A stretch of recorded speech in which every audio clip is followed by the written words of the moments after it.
What's up, guys? Welcome to Level Up the Podcast. I'm your host, Chris Bowen. We look forward to talking to you guys today. What's up, guys? Chris Bowen here with Level Up the Podcast. I am joined today by Babar. Babar, would love you to introduce yourself, man. Tell us what you do, kind of how you got started doing that. Lovely. Thank you, Grace. Thank you for having me. So I am a tech entrepreneur. I've been in this industry for the past decade, 5 years for other people and the last 5 years for myself. And it's been, quite an interesting ride the last 5 years. I identify as somebody who loves to build. My tagline that my team came up with is I love to build products and teams, brands and dreams. It That's sort of cool. rhymes. I have done this for myself. I've created products, I've created teams, I've created brands. I'm working on my dreams, and I want to help others do the same. So right now, my main focus is a couple of tech companies that I have, and then I help people in setting up their own business technology. iTitans, which is my main gig, we go by the tagline: "You do the business, we do the tech." So my Okay. goal is to help people focus on business so I can take care of the tech part for them, and they focus on doing what they do best, which is, the business side. So yeah, man, that's a little bit about myself. No, that's really cool. So, in your IT company, what do you guys typically focus on? I know every IT company kind of focuses on something a little different. So, when you're saying that you're setting them up with tech, what does that kind of entail? Yeah, we do customized tech solutions. So we don't work on any third-party platforms like WordPress, Shopify. We do Okay. more comprehensive technology. And as I tell a lot of my clients on the first call, uh, why do you need technology? So, that is the question that I help people, understand. A lot of times people come to me thinking that it's going to be a huge solution and a huge problem, but in the end, it's a small solution which takes much less time, effort, and money for them. So my goal is to give people the right amount of tech, the right amount that, that is needed. It's like creatine before working out, if you're a professional. If you take too much, it can hurt you. Take too little, it's going to be not efficient. Yeah. So that's how I describe, our services.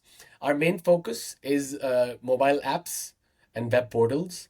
Okay. Mostly mobile apps because I think mobile apps are the most extreme form of customer loyalty. If somebody's downloading your mobile app, they're really loyal to you as a customer.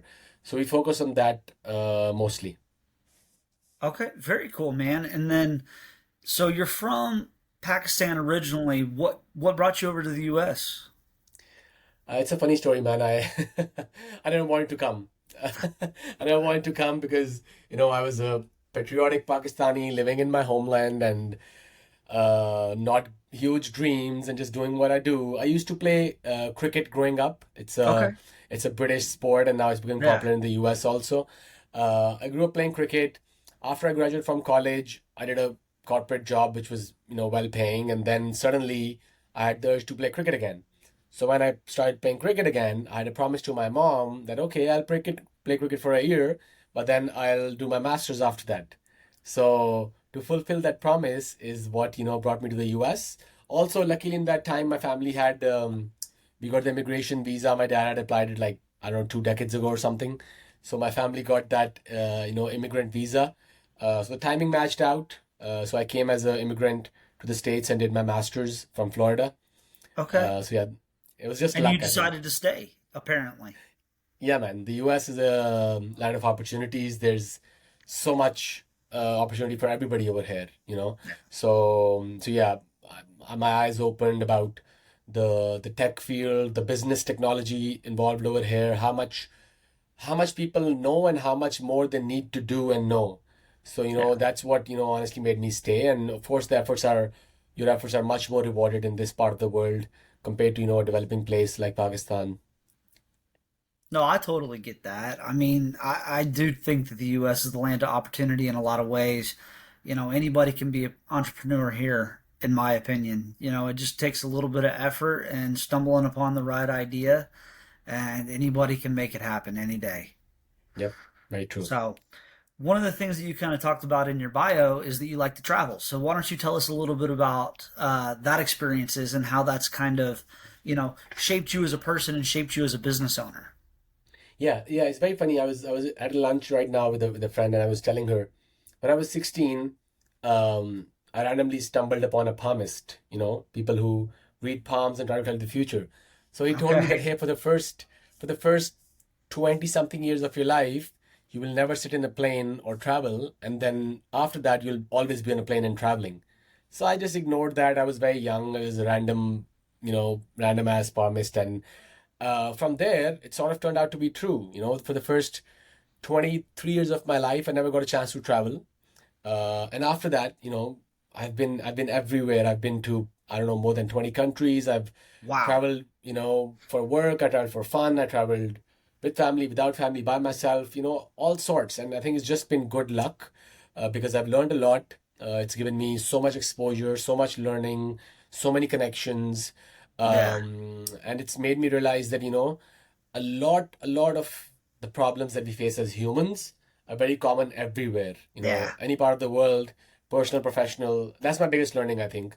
Personal, professional, any part of the world, any age group, any income group, whatever. 90% we're going through similar stuff. And then 10-20% is probably what's different to each person.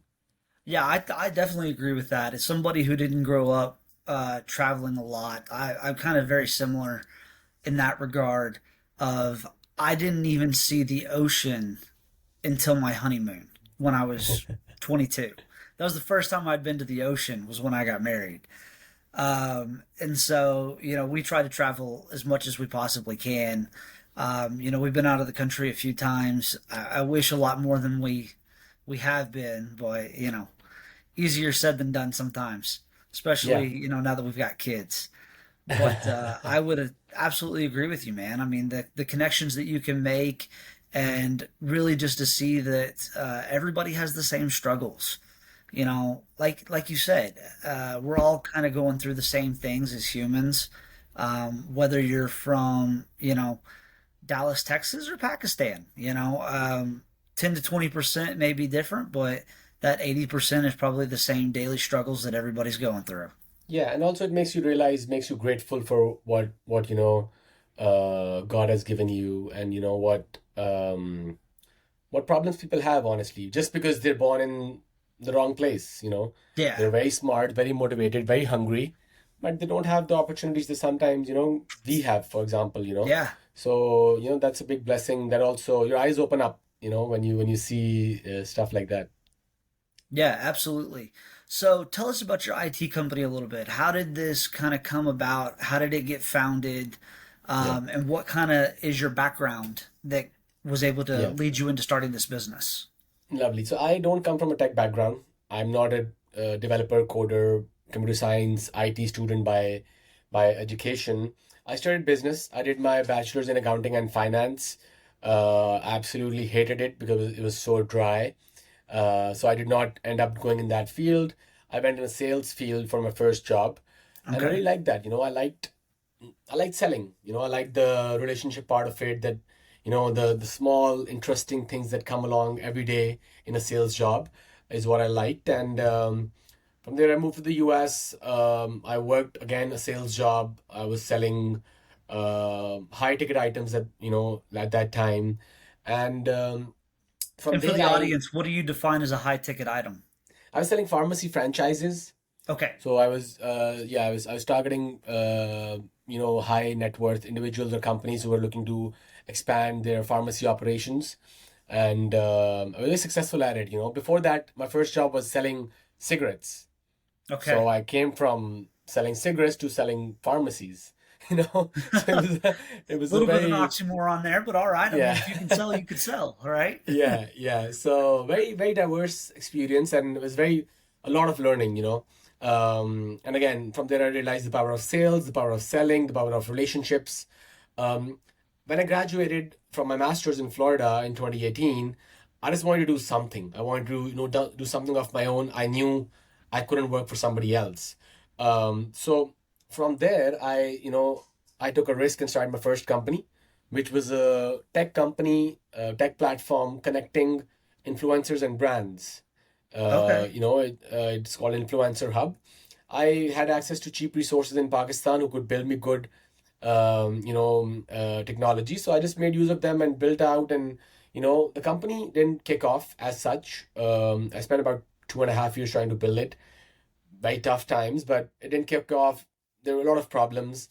But in that journey, I came across opportunities where people wanted me to build their technology. Just because I had built a comprehensive technology solution myself, now they wanted me to help them build their technology using my people. That's where the IT services model started from. I did that unofficially for a couple of years, and then I started iTitans officially right when COVID started. Honestly, I think I started in March of 2020, and What a time to start a business. yeah, and luckily, I was working on a few health tech projects at that time. So when COVID came, those health tech projects, kicked Blew off, up and yeah. skyrocketed, and with them, I grew. And since then, I've been of the mentality that the only way a services company like myself can grow is if your clients grow. If Yeah. the things that you worked on, if they become successful, that is how you become successful. I can work in the best solution and the best technology, but if it's not going to make business sense and not going to, kick off, then that is waste. It's not going to be long-term money for me even. So my ideology now in my business is also very similar. You grow, we grow. So I try to help my clients at my max capacity to grow. If they grow, then I grow with them. And one thing that happened in this journey was, Chris, that I used to work with big companies. I started off officially because I had to work with Lyft, the rideshare company Lyft. They bought out Okay. one of the products I was working on, and they wanted me to be registered and all that stuff that they have because they're publicly listed. So I worked with them. I earned a lot of money in the first year and a half of business. But what made me realize was that, like relationships, you cannot marry or you cannot work with somebody who's too big, than you. Who's not at that same mindset level. Yeah. People over there were working a corporate job. I was running my business. There's too It much is very mismatch different. happening. Yeah. So that was my biggest learning. And since then, I try to work with people my size or at least nearer to my size. That mindset match, that hunger, that growth mindset, that So your ideal agile client is somebody mindset. who's on the come up, who's really still hungry and, Yeah. fighting Yeah. and scrapping for every dollar their company makes. Yeah. Yeah. And also, I work with mid-sized companies, 20, 30 million revenue companies. Okay. That's usually my max. Um, But again, because they have come ground up, they that hunger is there. I think that hunger starts to go away when you start to grow like publicly traded type. When you go to Yeah. that level, that is where the hunger sort of dies down. There's more structure and there's more formalities and stuff. Yeah.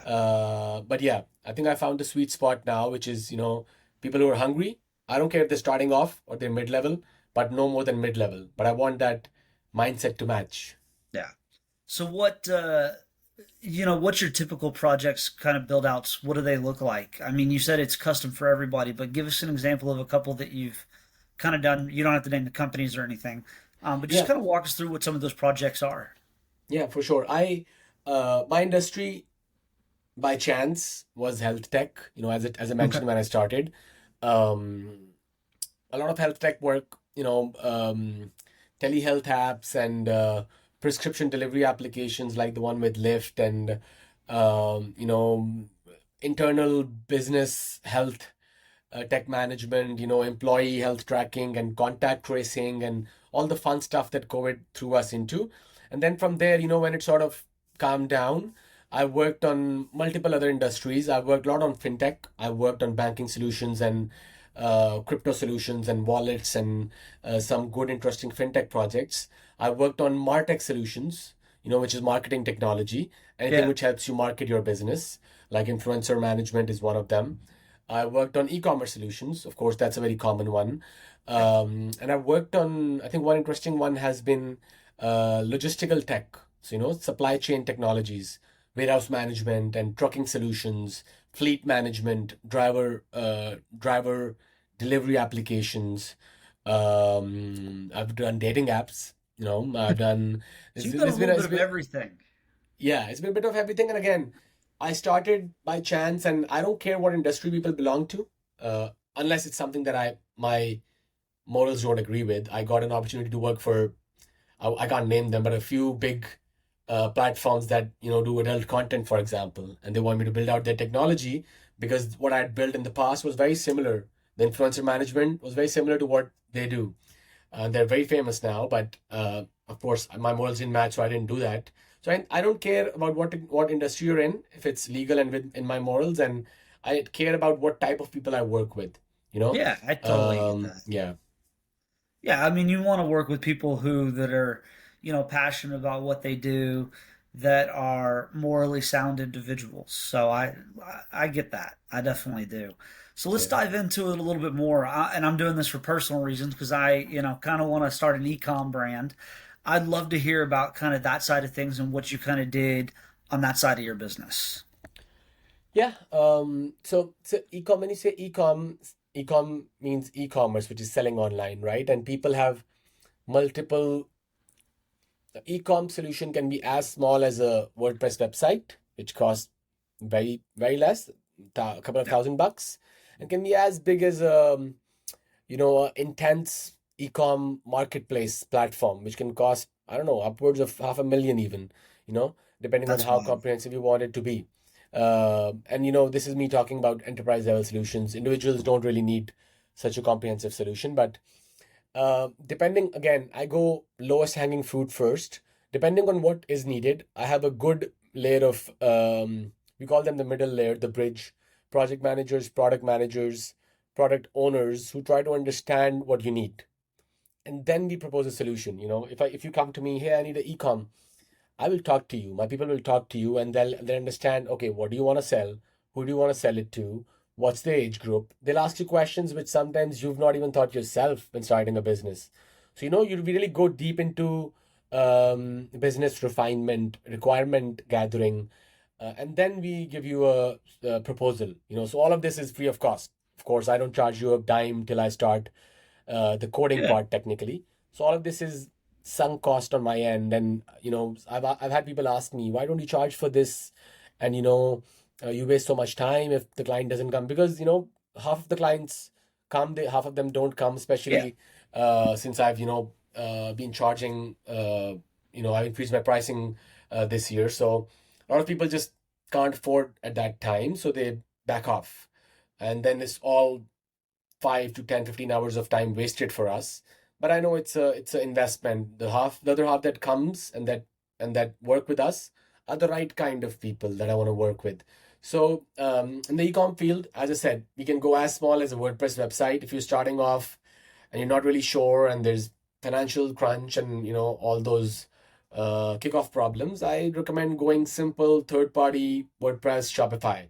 Yes, if you have big goals, you think you can make money, arrange money, get investor money, or you think you're offering something unique and it will really sell, then I recommend going more custom tech, which is building custom technology, because you can grow on it more. You can convert it into a mobile app. You can convert it into a web portal, a marketplace. You have a lot of directions that you can go towards. So yeah, I think e-commerce is a field which can be very small or very big depending on Yeah, I really your use can. case. Yeah, no, that's awesome to kind of hear that it can pretty much start from WordPress and go on all the way to however big you want to scale it and build it.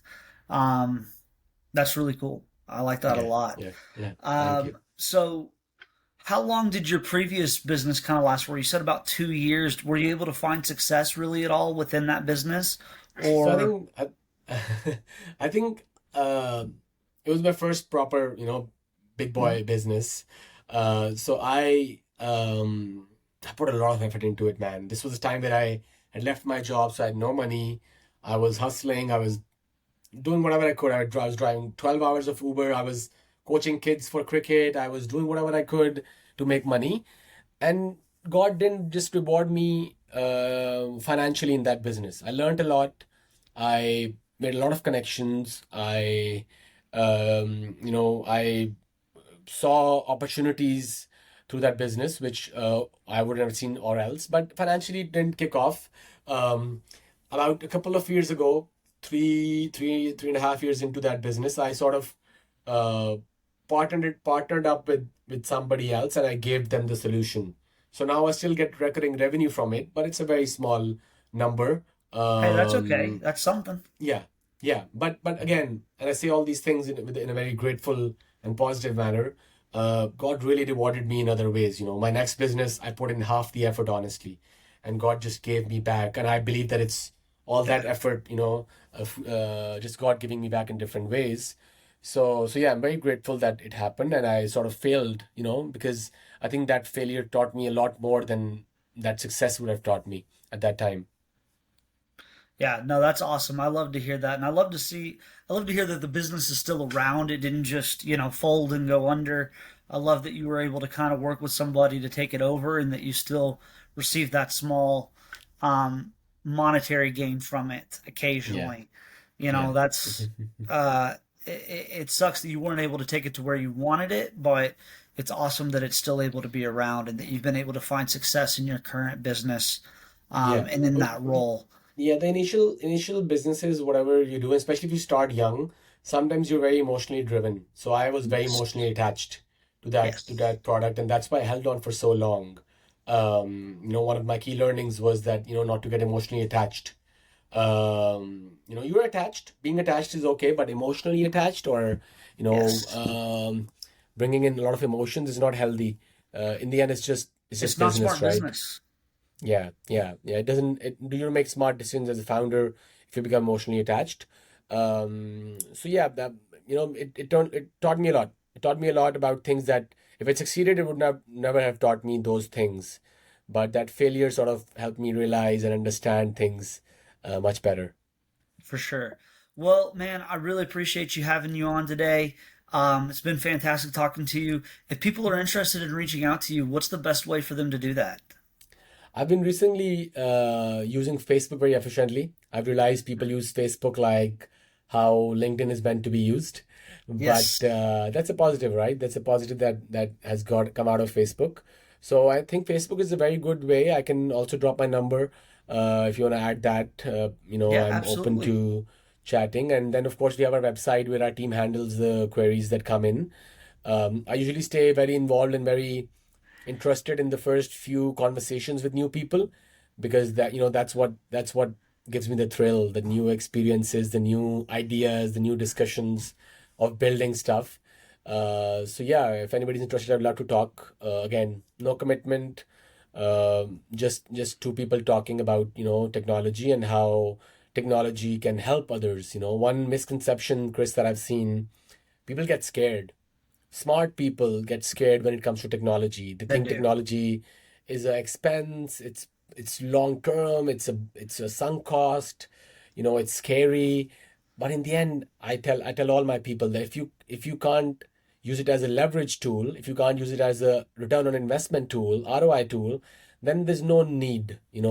So only do what you need and not what you want in terms of technology, I and agree with that that. way, yeah, it's always going to give you back more and more return. So Yeah. yeah, I'm open to talk to anybody, who wants to talk about their business technology. Well, awesome, man. Much appreciated. I hope you have a wonderful rest of your day. Enjoy your day, man. Thank you, Chris. Great time.